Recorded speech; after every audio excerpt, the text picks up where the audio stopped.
تک آپ کو کوئی مثال نہیں ملے گی دنیا کے اندر کہ کسی کا کوئی بہت پیارا بہت محبوب وہ فوت ہو گیا، وہ دنیا سے چلا گیا، اس کی موت ہو گئی اور اس کے ساتھ اس کا جو وہ سب سے زیادہ محبوب بنتا تھا وہ بھی قبر میں، مجھے بھی اس کے ساتھ ہی دفنا دو. ایسی مثالیں آپ کو نہیں ملیں گی. یہ محبت کی دنیا میں رہ جاتی ہے، یہ شفقت بھی دنیا میں رہ جاتی ہے. اور ماں سے زیادہ پیار کسی کو نہیں ہو سکتا ہے. ماں سب سے زیادہ پیار کرنے والے اپنے بچے سے ہوتی ہے. لیکن جوانی میں بھی جب اس کا بچہ جاتا ہے تب بھی اس کو یہ برداشت کرنا پڑتا ہے کہ اس کو مرو مٹی کے نیچے دفنا دیا جائے. وہ اس کے ساتھ وہ بھی نہیں جاتی. اس لیے ہمیں سوچنا چاہیے کہ ہم سے جو گناہ ہو رہے ہیں ہم اس کے لیے تائب ہوں، ہم رب کے حضور حاضر ہوں، ہم اپنے گناہوں کی معافی مانگیں. ہم گناہوں میں لت پت ہیں، ہم اتنے گناہ کرتے ہیں کہ ہمارا ہر منٹ ہر سیکنڈ گناہوں میں گزرتا ہے. لیکن رب العالمین معاف کرنے والا ہے، پھر بھی ہمیں مایوس نہیں ہونا چاہیے. قرآن کریم کے اندر رب العالمین فرماتے ہیں قل یا عبادی الذین اسرفوا علی انفسہم لا تقنطوا من رحمت اللہ. میری رحمت سے مایوس نہ ہو. میری رحمت یہ لمیٹڈ نہیں ہے، یہ کسی چیز کو محیط نہیں ہے، یہ بہت وسیع ہے، یہ بہت وسیع ہے. اس کا دائرہ اتنا وسیع ہے کہ جتنا آپ سوچ بھی نہیں سکتے اور جس کا کوئی پیمانہ کیا بھی نہیں جا سکتا. آپ سے گناہ ہو آپ رب کے حضور حاضر ہیں، رب سے معافی مانگی. کتنے بھی گناہ ہو آپ کو بے شمار مثالیں ملیں گی. قتل کتنا بڑا گناہ ہے اور 99 قتل کرنے والا جب تائب ہو جاتا ہے رب العالمین اس کو معاف فرما دیتے ہیں. شرک کتنا بڑا گناہ ہے، شرک کرنے والا تائب ہو جاتا ہے رب العالمین اس کو معاف فرما دیتے ہیں. زنا کتنا بڑا گناہ ہے، زنا کرنے والا اور کئی زنا کرنے والا وہ رب کے سامنے تائب ہوتا ہے رب اس کو معاف فرما دیتے ہیں. اگر ہمارے ذہن میں یہ ہو کہ ہماری 60 سالہ زندگی گزر گئی، ہماری 70 سالہ زندگی گزر گئی، ہم نے اپنی ساری زندگی گناہ کیے، اب تو رب ہمیں معاف نہیں فرمائے، اب تو ہمیں رب معاف نہیں کرے گا، معافی مانگنے سے کیا فائدہ. ایسا نہیں. آپ نے ساری زندگی گناہ کیے ہوں، ساری زندگی آپ نے گناہ کیے اور سچے دل سے صدق دل کے ساتھ یہ سمجھتے ہوئے کہ میں شرمندہ ہوں، میں اپنے گناہوں پر نادم ہوں، یہ احساس لے کر کے رب کے سامنے حاضر ہو کے رب آپ کو معاف فرما دے. حدیث کے اندر نبی کریم صلی اللہ علیہ وسلم فرماتے ہیں کہ اگر کسی کے اتنے گناہ ہیں کہ اس کے گناہوں سے زمین اور آسمان کے درمیان کی جو مسافت ہے وہ مسافت پوری ہو جاتی ہے، وہ بھی اگر میرے سامنے معافی مانگتا ہے میں اس کو بھی معاف کروں. سبحان اللہ. زمین اور آسمان کی مسافت، اتنے گناہ ہو رب اتنا مہربان ہے کہ ان کو بھی معاف فرما دیتا ہے. ہم مسلمان ہیں، ہم کلمہ پڑھنے والے ہیں، ہم سے اچھے کام بھی ہوتے ہیں، لیکن ہمارے لیے ضروری ہے کہ ہم سے جو غلطیاں ہوں ان غلطیوں کے لیے ہم تائب ہوں. اور اگر ہم تائب نہیں ہوں گے اس کا نقصان کیا ہے؟ نبی کریم صلی اللہ علیہ وسلم نے فرمایا کہ انسان جب گناہ کرتا ہے، ایک گناہ کرتا ہے تو اس کے دل پر ایک سیاہ دھبا پڑ جاتا ہے. پھر اگر وہ توبہ کر لیتا ہے تو وہ گناہ معاف کر دیا جاتا ہے. لیکن اگر وہ توبہ نہیں کرتا ہے پھر دوبارہ گناہ کرتا ہے پھر ایک اور دھبا اس کے دل پر پڑ جاتا ہے. ایسے کرتے کرتے اتنے دھبے پڑ جاتے ہیں کہ اس کا پورا دل سیاہ ہو جاتا ہے. اور جب دل سیاہ ہو جاتا ہے پھر اس کو حلال حرام کی تمیز نہیں رہتی ہے. جب دل سیاہ ہو جاتا ہے پھر اس کو اچھے اور برے کی تمیز نہیں رہتی ہے. جب دل سیاہ ہو جاتا ہے تو اس کو غلط کیا ہے اور صحیح کیا ہے اس کی تمیز نہیں رہتی ہے. وہ کچھ بھی کرنے کے لیے تیار رہتا ہے. یہی ہماری پریشانی ہے، یہی ہماری پریشانی ہے. ہمارے دل سیاہ ہو چکے ہیں، اب ہمیں رب سے ڈر ہی نہیں لگتا ہے. اب ہم اس بات کے لیے خائف ہی نہیں ہوتے کہ ہمیں جانا ہے کہیں جا کر کے جواب دینا ہے. بس ہمارے ذہن میں یا تو یہ ہے کہ بڑھاپے میں توبہ کریں گے اور جب بڑھاپے کو پہنچتے ہیں تو پھر یہ سوچتے ہیں یار اب ساری زندگی ہم نے گناہ کیے ہیں، اب کیا توبہ کریں، اب کیا ہم معاف کریں. ہمارے بچوں کی تربیت ایسی تربیت ہو کہ شروع سے وہ توبہ کے ان کو عادت پڑی ہوئی. ہمارے بچے ان کی ایسی تربیت ہو کہ وہ صبح شام کے اذکار کرنے والے بچے ہوں.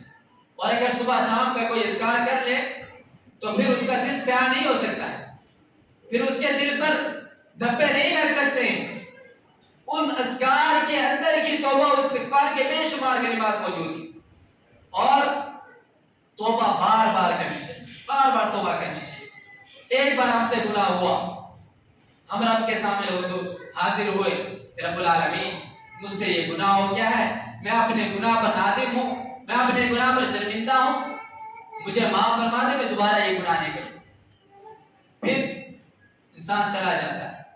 حدیث کے الفاظ ہیں، یہ حدیث کا مفہوم میں آپ کے سامنے پیش کر، جا کر کے کچھ دن گزارتا ہے، کچھ دن کے بعد دوبارہ وہی گناہ سرزد ہو جاتا ہے، وہی گناہ دوبارہ سرزد ہو جاتا ہے، پھر وہ رب کے سامنے حاضر ہوتا ہے، پھر رب سے معافی مانگتا ہے، پھر رب اس کو معاف کرنے کا اعلان کرتا ہے، اور پھر وہ چلا جاتا ہے، پھر کچھ دن رہتا ہے، پھر اس سے وہی گناہ ہوتا ہے، پھر دوبارہ آتا ہے۔ رب العالمین کہتا ہے کہ یہ میرا بندہ ہے، اس کو اس بات کا احساس ہے کہ اس کی گرفت ہونے والی ہے، یہ بار بار گناہ کر رہا ہے، بار بار میری طرف آ رہا ہے، بار بار میری طرف آ کر کے رجوع کر رہا ہے، مجھ سے معافی مانگ رہا ہے، جا میرے بندے، موت تک کے لیے میں تجھے معاف کر دیتا ہوں۔ رب العالمین یہ رحمان ہے، یہ رحیم اس کی صفت ہے۔ میں نے پہلے بتایا کہ رحمان یہ مبارکہ کا صفت، بہت زیادہ رحم کرنے والا، رحیم بہت زیادہ رحم کرنے والا، وہ اپنے بندوں پر بہت زیادہ رحیم ہے، وہ اپنے بندوں کو عذاب میں نہیں ڈالنا چاہتا۔ اور ایک مثال سے آپ سمجھے کہ اللہ کے نبی صلی اللہ علیہ وسلم ایک قصبے میں تھے، وہاں پر ایک عورت اپنے بچے کو ڈھونڈ رہی ہوتی، صحابہ کرام بھی موجود ہیں، ایک عورت اپنے بچے کو ڈھونڈ رہی ہے، جب وہ بچہ اس کو ملتا ہے وہ اس سے لپٹ جاتی ہے، اس کو اپنے چھاتی سے لگاتی ہے، اس کو دودھ دینا شروع کرتی ہے۔ صحابہ بھی دیکھ رہے ہیں، نبی کریم صلی اللہ علیہ وسلم بھی دیکھ رہے ہیں۔ نبی کریم صحابہ سے مخاطب ہوتے ہیں اور پوچھتے ہیں، کیا میرے صحابہ، کیا یہ ماں اس کیفیت میں اپنے بچے کو آگ میں ڈال سکتی ہے؟ صحابہ کہتے ہیں، اے اللہ کے نبی، وہ اپنے بچے کو ڈھونڈ رہی تھی، ملنے پر وہ اتنی خوش ہوئی ہے، اب وہ اپنے بچے کو آگ میں کیسے ڈال سکتی؟ تو نبی کریم صلی اللہ علیہ وسلم نے فرمایا کہ اللہ رب العالمین بھی اپنے بندوں کو اسی طرح سے آگ میں ڈالنا نہیں چاہتے جب وہ اپنے رب سے ملے، لیکن اس کے لیے کیا ہے، جب وہ بار بار رب کے حضور حاضر۔ ایک ماں کا پیار، اس کی مثال رب العالمین کے پیار اور محبت سے نہیں دی جا سکتی، رب العالمین سے اس کا موازنہ نہیں کیا جا سکتا۔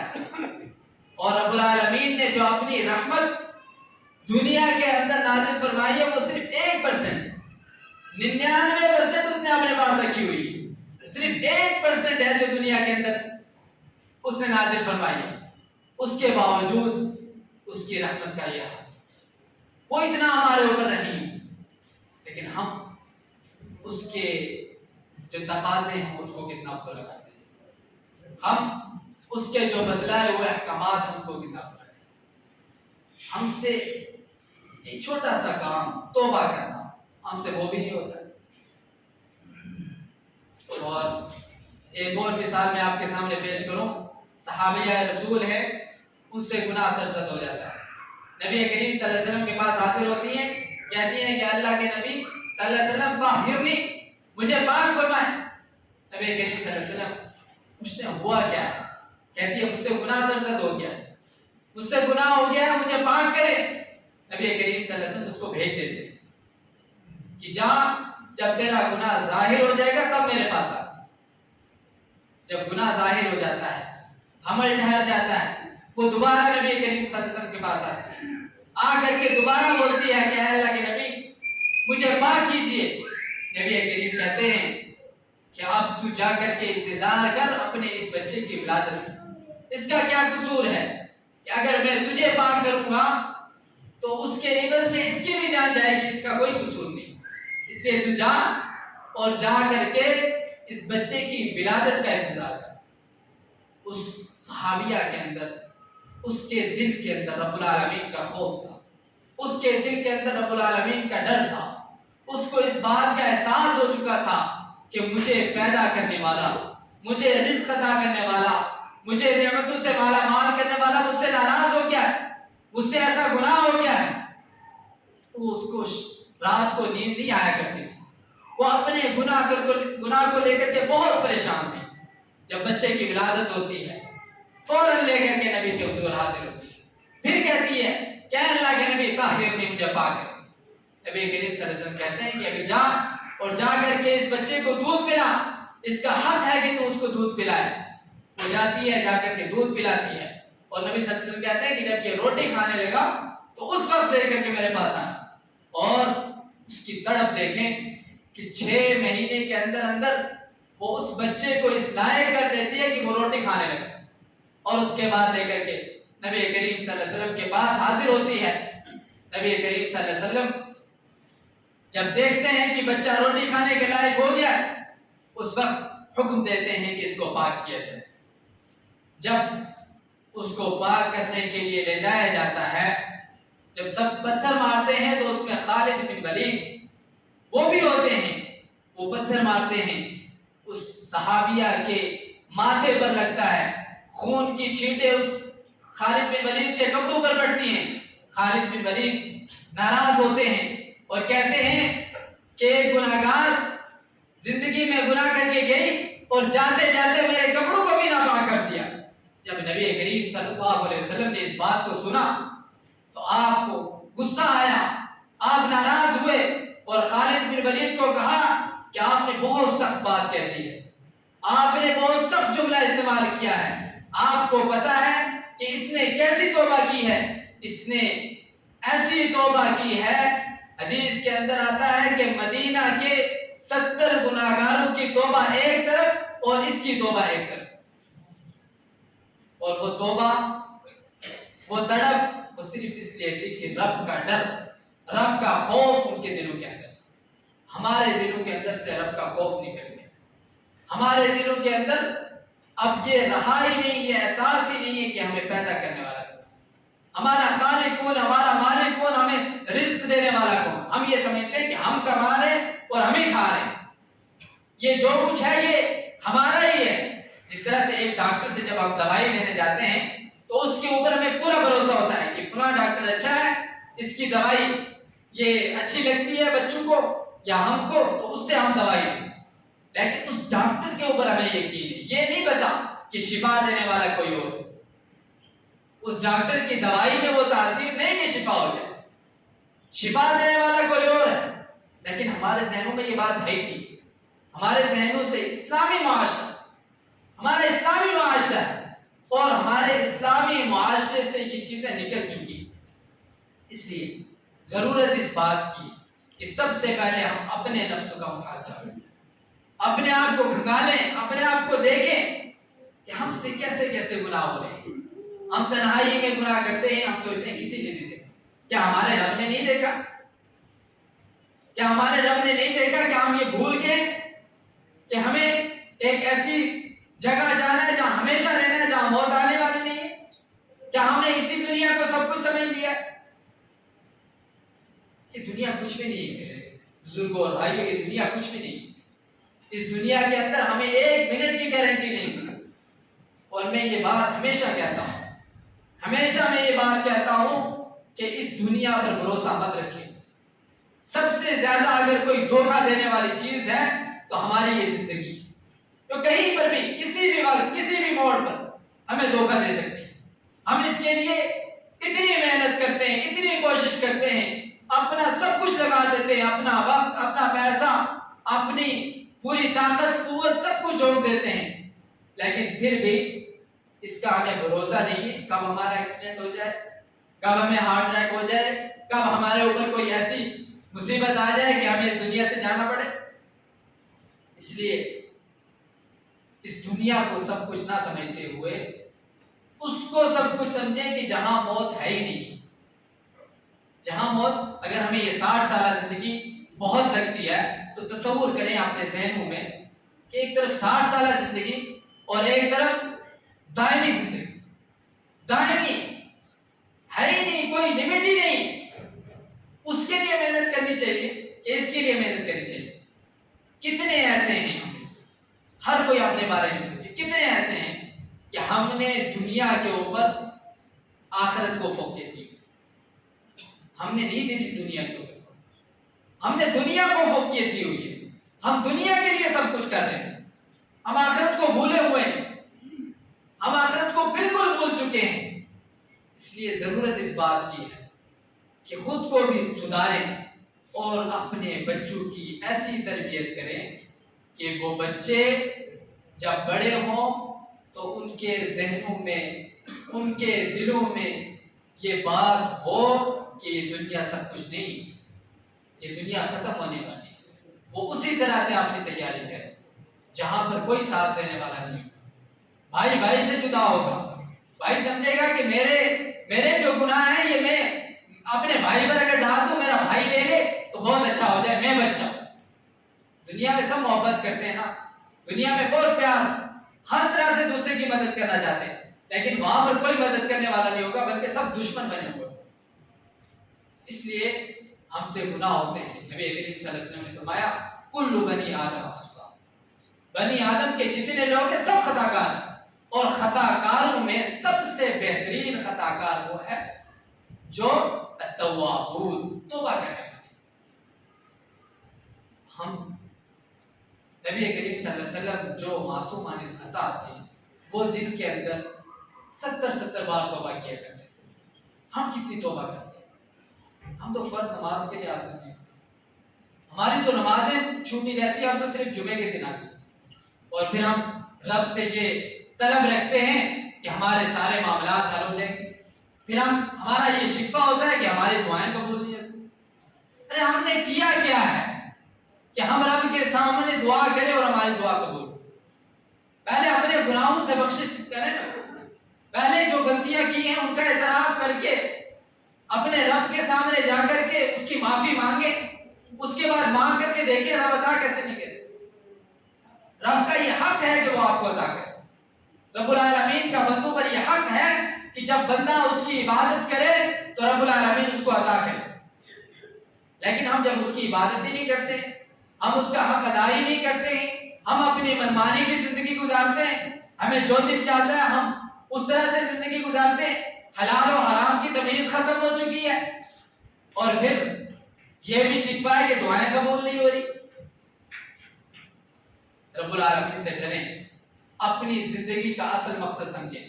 وما خلقت الجن والانس الا لیعبدون، خطبے کے شروع میں جو میں نے آیت پڑھی، جنوں اور انسانوں کو پیدا کرنے کا مقصد ہی صرف اور صرف رب کی عبادت کرنا، رب العالمین کی عبادت کے لیے اپنے آپ کو خاص کریں، دنیا کے اوپر آخرت کو فوقیت دیں، اور اس بات کو جان لیں کہ وہی سب کچھ ہے، یہ کچھ نہیں ہے۔ جب یہ چیز آپ کے ذہن کے اندر اور آپ کے دل کے اندر بیٹھ جائے گی تو پھر آپ کو دنیا سے نفرت ہوگی، پھر آپ کو آخرت ہی دکھے گی، جہاں ہمیں دنیا کے لیے مکان، یہ ساری چیزیں، یہ سب کچھ بھول جائیں۔ اچھی بات ہے آپ دنیا کے لیے بھی محنت کریں، لیکن دنیا کے ساتھ ساتھ اپنی آخرت کو بھی یاد رکھیں۔ یہ اللہ رب العالمین کا ہمارے اوپر کرم، اس کا احسان ہے کہ اس نے ہمیں صرف اس بات کا مکلف نہیں بنایا کہ آپ جا کر کے کہیں ایک جگہ بیٹھ کر کے گوشہ نشینی اختیار کر کے اور صرف میری عبادت کرتے ہیں۔ رب چاہے تو رب یہ بھی حکم دے سکتا تھا، اس کے لیے کوئی مشکل تو نہیں تھا، لیکن اس نے یہ کہا کہ آپ فجر کی نماز پڑھ کر کے اگر قرآن کریم کی تلاوت کر کے اپنے کاروبار کے لیے نکلتے ہیں تو آپ کا وہ کاروبار وہ بھی عبادت میں شمار ہوگا۔ آپ کو ظہر کی نماز کی فکر ہے، ظہر کی نماز پڑھ کے آپ کاروبار کے لیے گئے، آپ اپنی روزی روٹی کے لیے گئے، اپنی بیوی بچوں کے لیے کمانے کے لیے گئے، تو وہ بھی آپ کی عبادت میں شمار ہے۔ اس سے زیادہ رحم کیسا ہو سکتا ہے؟ اس سے زیادہ رب العالمین ہمارے اوپر کیسے مہربان ہو سکتا ہے؟ لیکن ہم رب کو بھول چکے ہیں، ہم رب کو بھول چکے ہیں، ہمارے یہاں رب کا خوف ختم ہو چکا ہے۔ رب العالمین سے دعا کریں کہ رب العالمین ہمیں ہمارے دلوں کے اندر خوف پیدا فرمائے۔ رب العالمین جس مقصد کے لیے ہمیں پیدا کیا گیا ہے، اے اللہ رب العالمین اس پر ہمیں عمل پیرا ہونے کی توفیق عطا فرما۔ اے اللہ رب العالمین کہنے سننے سے زیادہ عمل کی توفیق عطا فرما۔ اے اللہ رب العالمین ہم سے جو غلطیاں سرزد ہوئی ہیں، اے اللہ رب العالمین کو معاف فرما۔ اے اللہ رب العالمین ہم خطا کار ہیں، ہم گناہ گار ہیں، اور ہم لت پت ہیں گناہوں میں، لیکن تیری رحمت سے مایوس نہیں۔ رب العالمین ہمیں معاف فرما۔ اقول قولی ھذا واستغفر اللہ لی ولسائر المسلمين من كل ذنب واستغفروه إنه هو الغفور الرحيم.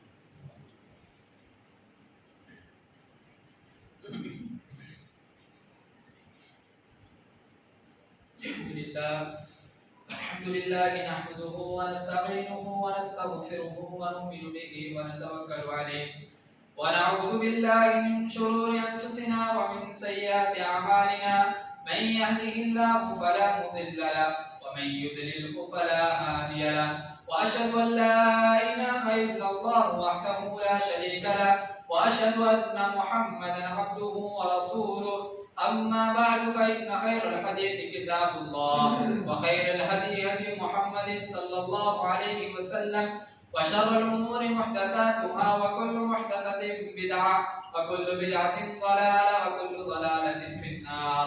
فأعوذ بالله من الشيطان الرجيم. بسم الله الرحمن الرحيم. إن الله وملائكته يصلون على النبي يا أيها الذين آمنوا صلوا عليه وسلموا تسليما. اللهم صل على محمد وعلى آل محمد كما صليت على إبراهيم وعلى آل إبراهيم إنك حميد مجيد. اللهم بارك على محمد وعلى آل محمد كما باركت على إبراهيم وعلى آل إبراهيم إنك حميد مجيد. عباد الله رحمكم الله، إن الله يأمر بالعدل والإحسان وإيتاء ذي القربى وينهى عن الفحشاء والمنكر والبغي يعظكم لعلكم تذكرون. اذكروا الله يذكركم وادعوه يستجب لكم ولذكر الله تعالى أعلى وأولى وأتم وأهم وأكبر والله يعلم ما تصنعون.